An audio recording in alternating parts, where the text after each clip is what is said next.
Hello friends, हमने शुरू किया है लूसेंट सामान्य ज्ञान की बुक को। इसमें से हमने हिस्ट्री पोर्शन को शुरू किया है, जिसमें हमने मेडिवल हिस्ट्री को शुरू किया है और ये लगभग ख़त्म होने वाली है। कल हमने सूफी आंदोलन के बारे में पढ़ा। आज हम डिस्कस करेंगे भक्ति आंदोलन के बारे में। 6वीं शताब्दी में ये शुरू हुआ था आपका भक्ति आंदोलन। तो 6वीं शताब्दी में भक्ति आंदोलन की शुरुआत तमिल क्षेत्र से हुई, जो कर्नाटक और महाराष्ट्र में फैल गई। कहाँ से हुआ? कर्नाटक और महाराष्ट्र में ये फैला और भक्ति आंदोलन शुरू हुआ है 6वीं शताब्दी में। ये क्वेश्चन पूछा जाता है। भक्ति आंदोलन का विकास 12 अलवार वैष्णव संतों और 63 नयनार शैव संतों ने किया था। अब क्वेश्चन यहाँ से कैसे बनेगा? यहाँ से क्वेश्चन बनता है कि भक्ति आंदोलन का विकास तो छोड़िए, भक्ति आंदोलन के जो अलवार संत थे वो कितने थे? तो ये थे 12 और नयनार संत थे 63। नयनार संबंधित है शैव से। जैसे हम शॉर्ट ट्रिक्स है, एक आपकी अटपटी भी लगेगी आपको, लेकिन जैसे शिव नयन, तो शैव भक्तों को कहेंगे नयनार। वैसे ही एक याद हो गया तो आपको दूसरा ऑटोमेटिक ही याद है। अलवार जो है वो वैष्णव संतों को कहा जाता है। शैव नयनार और वैष्णव अलवार जैनियों और बौद्धों के अपरिग्रह को अस्वीकार कर ईश्वर के प्रति व्यक्तिगत भक्ति को ही मुक्ति का मार्ग बताते थे। अलवार शब्द का अर्थ है अनंत ज्ञान रखने वाला वह व्यक्ति जो ईश्वरीय चिंतन में पूर्णतः बलीन हो चुका हो।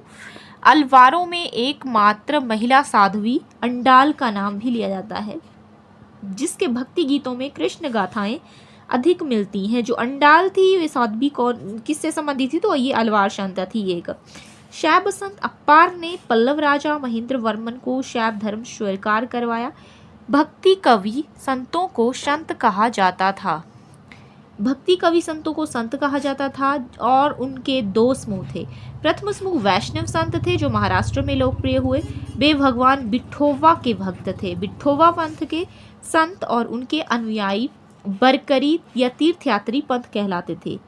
तो क्योंकि यह वर्ष पंढरपुर की तीर्थयात्रा पर जाते थे, इसलिए इनको तीर्थयात्री कहा जाता था ना। दूसरा समूह पंजाब एवं राजस्थान के हिंदी भाषी क्षेत्र में सक्रिय था और इसकी निर्गुण भक्ति में आस्था थी, मतलब हर विशेषता से परे भगवान की भक्ति। भक्ति आंदोलन को दक्षिण भारत से उत्तर भारत में किसने पहुंचाया? अब ये इंपॉर्टेंट क्वेश्चन है, यहाँ से क्वेश्चन बनता है। भक्ति आंदोलन को दक्षिण भारत से उत्तर भारत में पहुंचाने वाले कौन थे? तो रामानंद। बंगाल में कृष्ण भक्ति की पारंपरिक प्रतिपादकों में विद्यापति ठाकुर और चंडीदास थे। रामानंद की शिक्षा से 2 संप्रदायों का प्रादुर्भाव हुआ, सगुण और सगुण जो पुनर्जन्म में विश्वास रखता था और निर्गुण जो भगवान की निराकार रूप से पूजा करता था। सगुण संप्रदाय के सबसे प्रसिद्ध व्याख्याताओं में है तुलसीदास और नाभादास। सगुण संप्रदाय के सबसे प्रसिद्ध व्याख्याताओं में से थे तुलसीदास और नाभादास, जैसे राम भक्त और निम्बारक, वल्लभाचार्य और चैतन्य प्रभु, सूरदास और मीराबाई जैसे कृष्ण भक्त। निर्गुण संप्रदाय के सबसे पहले प्रतिनिधि थे कबीर। निर्गुण संप्रदाय के सबसे पहले प्रतिनिधि कौन थे? तो कबीर, जिन्हें भावी उत्तर भारतीय पंथों का आध्यात्मिक गुरु माना जाता है। किसे? कबीर को। शंकराचार्य के अद्वैत दर्शन के विरोध में दक्षिण में वैष्णव संतों द्वारा 4 मतों की स्थापना की गई। अब ये 4 मत कौन से हैं? यहाँ नीचे टेबल में दिए गए हैं। श्री संप्रदाय, रामानुजाचार्य ने इसकी शुरुआत की और वशिष्ठाद्वैतवाद कहा गया इसको। ब्रह्म संप्रदाय इससे संबंधित है माधवाचार्य, द्वैतवाद दिया इन्होंने। रुद्र संप्रदाय विष्णु स्वामी शुद्धाद्वैतवाद। सनकादि संप्रदाय निम्बार्काचार्य और द्वैतवाद दिया इन्होंने। भक्ति आंदोलन के संत आगे हम डिस्कस करते हैं। पहले है शंकराचार्य। इनका जन्म हुआ 708 में केरल के कल्लाडी नामक गांव में। इनके पिता का नाम शिवगुरु, माता का नाम आर्यम्बा था। संन्यास की दीक्षा उन्होंने गोविंद योगी से ली। उन्होंने भारत के 4 कोनों में पीठों की स्थापना की। बहुत इंपॉर्टेंट क्वेश्चन है, कौन से पीठ थे ये 4? दक्षिण में था श्रृंगेरी, चिकमंगलूर में है ये कर्नाटक में श्रृंगेरी मठ। शारदा पीठ पूर्व में पूरी उड़ीसा में है ये। गोवर्धन पीठ उत्तर में बद्रीनाथ, चमोली उत्तराखंड में है बद्रीनाथ। और ज्योतिष पीठ तथा पश्चिम में द्वारका में शारदा पीठ। ज्योतिष पीठ तथा पश्चिम में द्वारका में शारदा पीठ ये है। अब है कलिका पीठ। चारों पीठों में सबसे पहले श्रृंगेरी पीठ की स्थापना हुई थी। शंकराचार्य की मृत्यु 820 में हुई थी।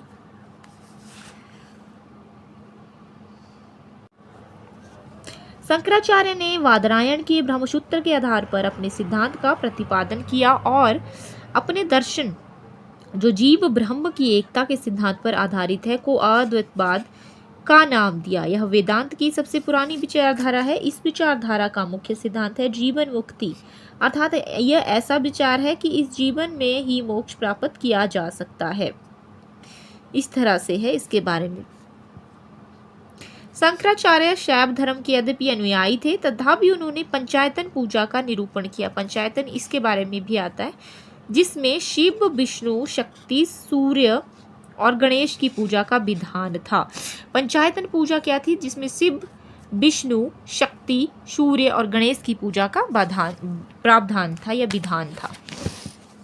नेक्स्ट है रामानुजाचार्य। 11वीं शताब्दी में इन्होंने राम को अपना आराध्य माना। रामानुजाचार्य ने, इनका जन्म 1017 में मद्रास के निकट पेरुम्बर नामक स्थान में हुआ। 1137 में उनकी मृत्यु हो गई। रामानुज ने वेदांत में प्रशिक्षण अपने गुरु कांचीपुरम के यादव प्रकाश से प्राप्त किया। इनके अनुसार मोक्ष प्राप्ति का सर्वोत्तम साधन विष्णु के प्रति अनन्य भक्ति भाव रखना है। रामानुज ने विशिष्टाद्वैतवाद के सिद्धांत का प्रतिपादन किया। आता है क्वेश्चन, विशिष्टाद्वैतवाद जिसके अनुसार आत्मा परमात्मा से जुड़ने के बाद भी अपनी अलग सत्ता बनाए रखती है। इनके सिद्धांत ने भक्ति की नई धारा को बहुत प्रेरित किया जो परवर्ती काल में उत्तरी भारत में विकसित हुई। अब ये हम कंपैरिजन करेंगे शंकराचार्य जी का दृष्टिकोण और रामानुज का दृष्टिकोण है। तो शंकराचार्य के अनुसार ब्रह्म निर्गुण है और इनके अनुसार ब्रह्म के कुछ गुण भी होते हैं। अब इनके अनुसार, शंकराचार्य के अनुसार ज्ञान ही मुक्ति का मुख्य साधन है। रामानुज के अनुसार श्रद्धा तथा समर्पण का अभ्यास मुक्ति प्राप्ति का साधन है। नेक्स्ट आएंगे रामानंद। रामानंद का जन्म प्रयाग में हुआ। इनकी शिक्षा प्रयाग वाराणसी में हुई। इन्होंने अपना संप्रदाय सभी जातियों के लिए खोल दिया। रामानुज की भांति इन्होंने भी भक्ति को मोक्ष का एकमात्र साधन स्वीकार किया। इन्होंने मर्यादा पुरुषोत्तम राम और सीता की आराधना को समाज के समक्ष रखा। रामानंद के 12 शिष्यों में 2 स्त्रियां पद्मावती और सुरसरी थीं। रामानंद के टोटल 12 शिष्य थे, जिनमें 2 स्त्रियां थीं, पद्मावती और सुरसरी। इनके प्रमुख शिष्य थे रैदास, कबीर, धन्ना, सेन्ना, पीपा, साधना। ये इनके मुख्य जो थे वो शिष्य थे। नेक्स्ट इनके शिष्यों के बारे में ही है। कबीर के बारे में है। इनका जन्म 1440 में हुआ। वाराणसी में एक विधवा ब्राह्मणी के गर्भ से इनका जन्म हुआ। लोक लज्जा के भय से उन्होंने नवजात शिशु को वाराणसी में लहरतारा के पास एक तालाब के समीप छोड़ दिया। जुलाहर नीरू तथा उसकी पत्नी नीमा इस नवजात शिशु को अपने घर ले गए। इस बालक का नाम कबीर रखा गया। नीमा और नीरू ने इन्हें पाला था। कबीर की शादी लोई से हुई। उनके 2 बच्चे हुए। उनकी जिंदगी आम गृहस्थी जैसी ही थी। इन्होंने राम, रहीम, हजरत अल्लाह आदि को एक ईश्वर माना। इन्होंने जाति प्रथा, धार्मिक कर्मकांड, वही आडंबर, मूर्ति पूजा, जप तप, अवतारवाद आदि का घोर विरोध करते हुए एक ईश्वरवाद में आस्था व्यक्त की एवं निराकार ब्रह्म की उपासना को इन्होंने महत्व दिया। जो इनके अनुयायी थे वो कबीर पंथी कहलाए। कबीर के उपदेश शब्द सिखों के आदि ग्रंथ में संकलित हैं। ये भी आपको याद रखना इंपॉर्टेंट है। कबीर की वाणी संग्रह है बीजक। शिष्य धर्मदास द्वारा संकलित किया गया है बीजक। बीजक में 3 भाग हैं, रामायणी, शब्द और साखी। इंपॉर्टेंट है ये सारे। उनकी भाषा को साधुकड़ी कहा गया है। इसमें व्रज भाषा, अवधी और राजस्थानी भाषा के भी शब्द पाए जाते हैं। कबीरदास की मृत्यु 1510 में मगहर में हुई है। कबीर सुल्तान सिकंदर लोदी के कॉन्टेम्पररी थे। किसके? सुल्तान सिकंदर लोदी के ये समकालीन थे। नेक्स्ट है गुरु नानक देव जी। गुरु नानक देव जी का जन्म 1469 में अविभाजित पंजाब की रावी नदी के तट पर स्थित तलवंडी नामक स्थान पे हुआ, जो अब ननकाना साहिब के नाम से विख्यात है। उनकी माता का नाम था तृप्ता देवी, पिता का नाम मेहता कालूराम, जो कि एक पटवारी थे। बटाला के मूल राज खत्री की बेटी सुलक्षणी से इनका विवाह हुआ, जिससे उन्हें 2 पुत्र 2 पुत्रियां प्राप्त हुई। उन्होंने देश का 5 बार चक्कर लगाया, जिसे उदासीस कहा जाता है। उन्होंने कीर्तनों के माध्यम से उपदेश दिए। वे काव्य रचना करते थे, रवाब के संगीत के साथ गाया करते थे। सारंगी उनका स्वामी भक्ति शिष्य भाई मर्दाना बजाया करता था। अपने जीवन के अंतिम क्षणों में उन्होंने रावी नदी के किनारे करतारपुर में अपना डेरा स्थापित किया। अपने जीवन काल में ही उन्होंने आध्यात्मिक आधार पर अपने पुत्रों की जगह अपने शिष्य भाई लहना यानी कि अंगद, गुरु अंगद को अपना उत्तराधिकारी नियुक्त किया। इनकी मृत्यु 1539 में करतारपुर में हुई। नानक ने सिख धर्म की स्थापना की। इंपॉर्टेंट है, सिख धर्म की स्थापना किसने की है? क्वेश्चन पूछा जाता है टैट कमीशन में भी। नानक सूफी संत बाबा फरीद से जो थे वो प्रभावित भी थे। नेक्स्ट आते हैं चैतन्य स्वामी।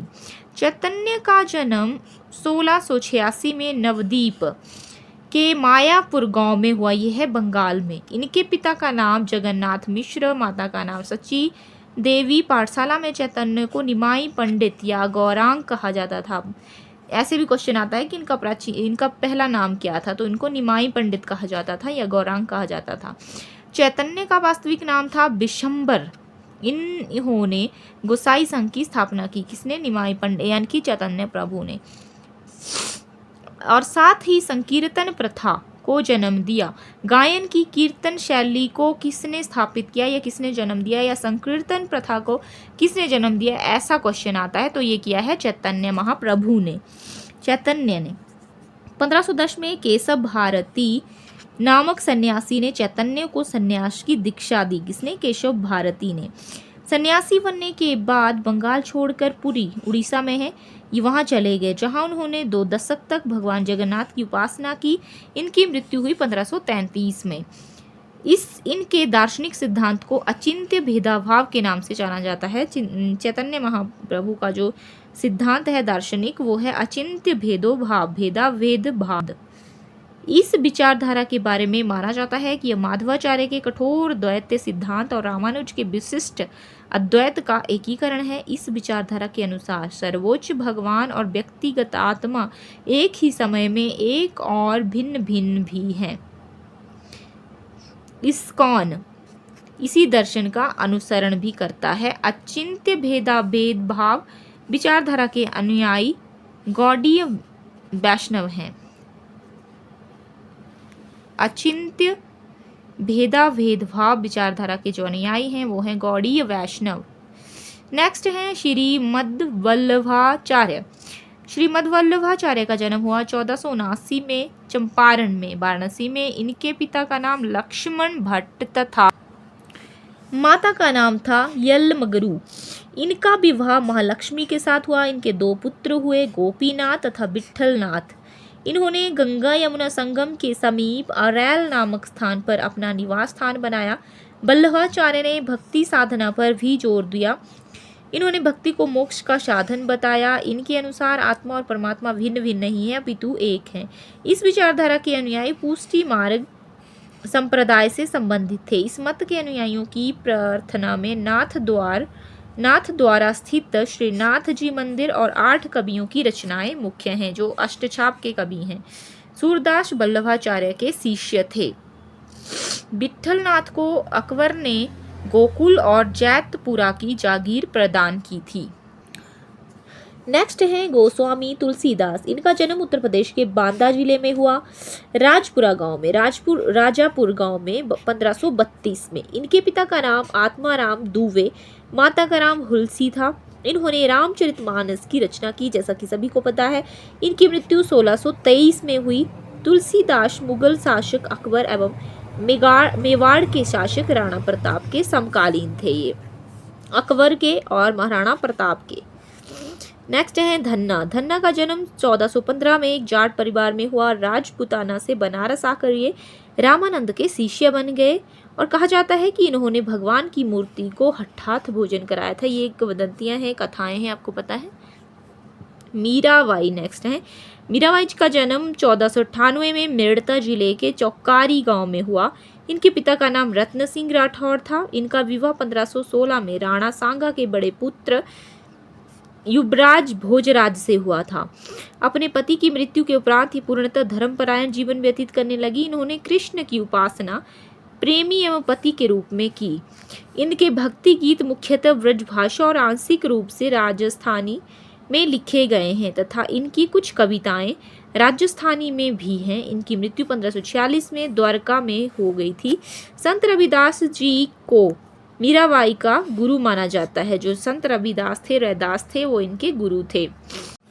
नेक्स्ट है रैदास। ये जाति से चम्हार थे और बनारस के रहने वाले थे। ये रामानंद के 12 शिष्यों में से एक थे। इनके पिता का नाम था रघु, माता का नाम था घुरविनिया। ये जूता बनाकर जीविकोपार्जन करते थे। इन्होंने रायदासी संप्रदाय की स्थापना की थी। नेक्स्ट हैं दादू दयाल। ये कबीर के अनुयायी थे। इनका जन्म 1544 में हुआ अहमदाबाद में। इनका संबंध धुनिया जाति से था। सांभर में आकर इन्होंने ब्रह्म संप्रदाय की स्थापना की थी। अकबर ने धार्मिक चर्चा के लिए इन्हें एक बार फतेहपुर सिकरी भी बुलाया था। इन्होंने निपक्ष नामक आंदोलन की शुरुआत की थी। दादू दयाल ने निपक्ष आंदोलन। इनकी मृत्यु 1603 में हुई। सुंदर दास दादू के शिष्य थे, सुंदर दास। नेक्स्ट हैं शंकर देव। इन्होंने भक्ति आंदोलन का प्रचार